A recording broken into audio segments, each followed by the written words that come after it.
Hello and welcome back to the channel. If you're new here, hi, you're very welcome. This is Reading the Past and I'm Dr. Cat. And firstly, Happy New Year. Welcome to 2021. And I know for a fact that I won't be the only one who is hoping for a more positive, happier and healthier year to come in comparison to 2020. 2020 was a wild ride globally. But personally, for me, it was wild in other ways as well. And so I want to take some time to perhaps talk about some of the positives that I've experienced over 2020, because frankly, when you turn on the news or look outside, it can all feel a bit doom and gloom. But despite all of that, 2020 was a pretty exciting year for me and also for this channel. By way of celebration and hope for the future, I want to talk about that. So, let's go.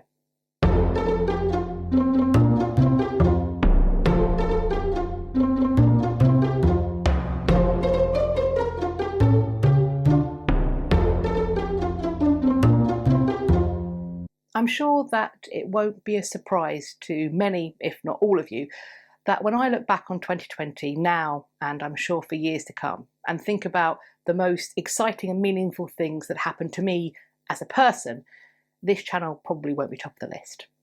Because 2020 was the year that I found out I was going to be a mother, and the year that I welcomed my son. With that being said, as much as nothing will put that to the post, the fact of my son's birth, the experience of it, is inextricably linked to this channel now, in my mind at least, because here is where I came to celebrate. After months of anxiety and uncertainty, being pregnant in a pandemic and giving birth in one, here was where I could come to meet with lots of different people, even virtually, and celebrate his safe arrival and my continued health. At a time when isolation is the buzzword, and particularly going through pregnancy and childbirth and postpartum, a time when many women, even without a pandemic, feel isolated. To have this community has been so incredibly valuable. I really enjoyed coming here and doing my first live stream for this channel. So much so that I want to do more in 2021. Now, I'm aware, the first one was somewhat chaotic. It needs work. So I am going to do my homework and make sure that I can slow down that comment section so that we can have a productive conversation. I'm not promising that the next one is going to be completely chaos-free, but the more I do it, practice makes perfect after all, the better they will get. And I want to get good at this, because having those conversations in real time with all of you is so beneficial and rewarding for me. And there are, of course, so many more of you now. Over the past few months, I have gained over 60,000 subscribers, and that is something that I did not expect to happen with such speed. I remember this year celebrating 20,000 subscribers with a Q&A and being quite surprised that people seemed more interested in asking questions about me as a person than history. I didn't really think that people would care to know that much about me, but I see that at least some of you do. And so I wonder if maybe I might be brave enough to replicate what I've seen some other creators on this platform do, namely responding to your assumptions about me. That seems like a really fun topic, but also a little bit scary. So I might have to screw my courage up before I open myself up to reading all of those assumptions. But for the most part, I would say 99% of the comments that I read here on YouTube, on Twitter or on Instagram are so incredible. This community is so friendly and supportive. In the comments that I've received, I also have had incredible questions being asked, really insightful, and also brilliant suggestions for future videos. To see you all be so engaged with the content that I put out has really meant the world, and has really helped in what was an incredibly tough year for everybody, me included. So I'm so grateful to all of you for making my 2020, for helping me celebrate the birth of my son. And as we go into 2021, I want to do more exciting things on this channel. But before we get there is some housekeeping and updates that I need to do on videos from the past year. So let's look at that now. I have been asked for and have found an update to my video from the 17th of April 2020, in which I was talking about Lewis of Caerleon and also made mention to a manuscript by him, which was under threat of being sold out of the country. The good news is it will remain in the British Isles and also remain accessible to the public. The manuscript was acquired by the British Library and has already been made available online. For those interested, I will be leaving links in the description box to the British Library blog post about this acquisition, and also for the British Library's manuscript viewer, where you'll be able to see 133 high-resolution images of this very manuscript. I've also been asked to give an update on where we stand about the lost colonists of Roanoke, which I discussed in my video of the 24th of July 2020. Here is my understanding of where we currently are. 50 miles west of Roanoke Island, there are two sites, themselves about 2 miles apart, that have been lettered X and Y. These sites appear to hold evidence of what happened to the 16th century settlers of the Roanoke colony. At these sites, a number of ceramic items have been uncovered that have been dated to make them consistent with items that John White's fellow settlers might have owned and used. It is my understanding that Site X was last excavated in 2015, with Site Y being explored this January. The finds at Site Y are reported to be greater in number and variety than those from Site X. However, around the time that Site X was being explored, the archaeologist Mark Horton, working in collaboration with the Croatan Archaeological Society, were undertaking their own dig. They were working on the site of the historical Croatoan, which is now Hatteras Island. While there and working, they seem to have found other 16th century European objects. This collected evidence from Site X, Y, and also Hatteras Island is, for some, reason to believe that it's case closed as to what happened to this lost colony.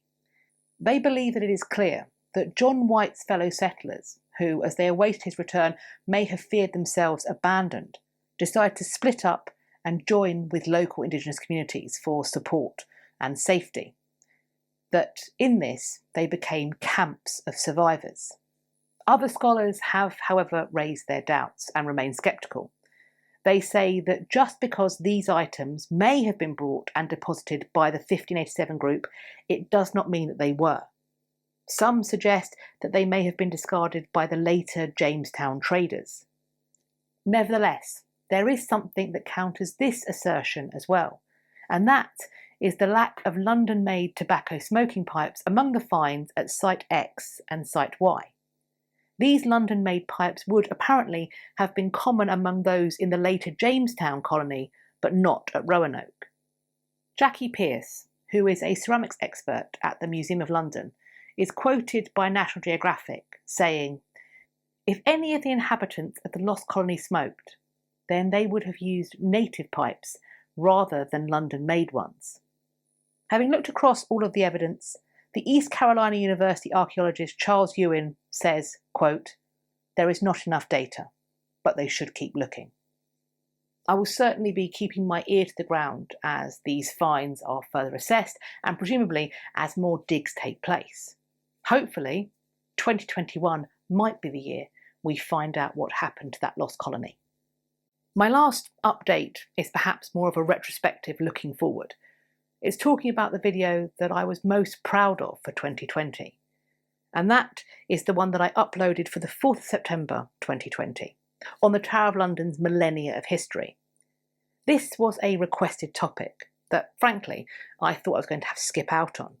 I simply had no idea of how to approach it, how to make an interesting, concise and clear video of about 20 to 30 minutes that covered over 1,000 years of history. And then I remembered the Ivan Lapper images, and I thought that was a way to go. And from the response I've got to that video, it seems that you all enjoyed it as well. While this video is not comprehensive, it doesn't look at every aspect of the history of this site, because I do think that would have been impossible. It is, I believe, a good jumping off point. Certainly, by looking at the suggestions in the comments section, I have got some really interesting ones and I have made a note of them. I've already made a video on Tower Hill as requested. And in 2021, I will be telling more stories of Tower prisoners, whether they were executed, released, or even lucky enough to escape.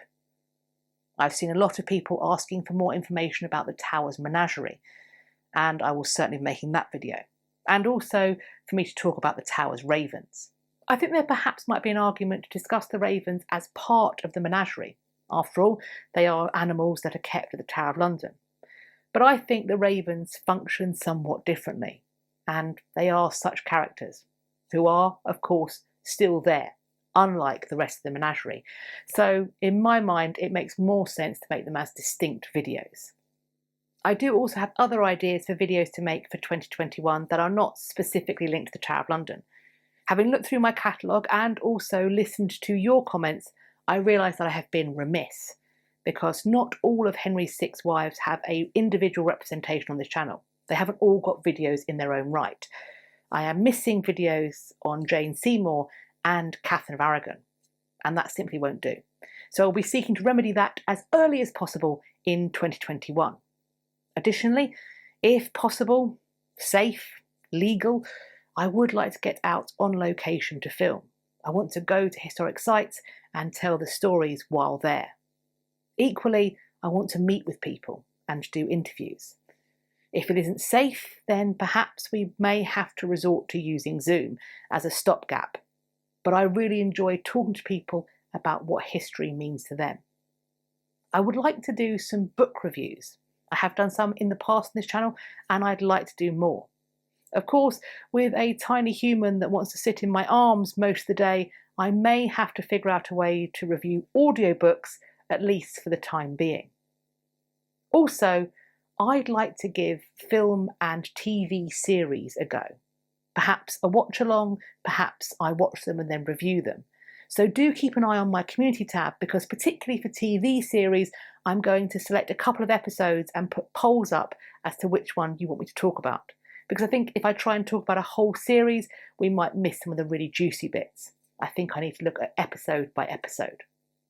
Of course, if you have any other ideas for videos, for topics you want me to cover, please do pop them below this video or come and find me over on my social media. I'll leave links to my Instagram and Twitter in the description box. Follow me there as well, and we can continue all of our amazing conversations well into 2021. I do hope you found this video roundup useful and interesting, and that perhaps it's managed to whet your appetite for the year ahead on this channel. If it has, if you did, then please let me know by hitting the thumbs up. Please also subscribe to this channel, and while you're there, hit the notification bell beside the subscribe button so that YouTube will tell you when I've next uploaded. I hope you're going to have a great day, and more importantly, a really happy and healthy 2021. I look forward to speaking to you in the next video and throughout the year. Take care of yourselves. Thank you for everything. Bye-bye for now.